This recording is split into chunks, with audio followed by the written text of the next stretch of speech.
makes me happy, I'm sad, but what makes me happy is that I was able to have a last minute, hindi last minute, but it was almost an hour, a last minute meeting with President Putin, and I was able to communicate all the things that I wanted to tell him. Maganda naman ang positive naman ang So message po sa mga kababayan natin. Mga kababayan natin, do not be too scared. I'm going home. I'm cutting my visit here to be with my countrymen, and I will deal with the problem once I arrive. But let me just tell everybody that I have declared martial law for Mindanao. How long? Well, how it would take a year to do it, and we will do it. If it's over within a month, then I'd be happy.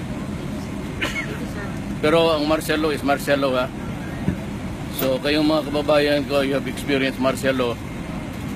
It would not be any different from what the President Marcos did. I'd be harsh.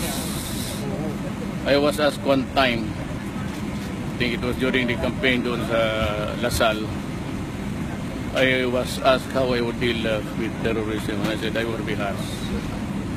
And sinabi ko nga sa lahat, do not force my hand into it. I have to do it to preserve the Republic of the Philippines, the Filipino people. Thank you, sir.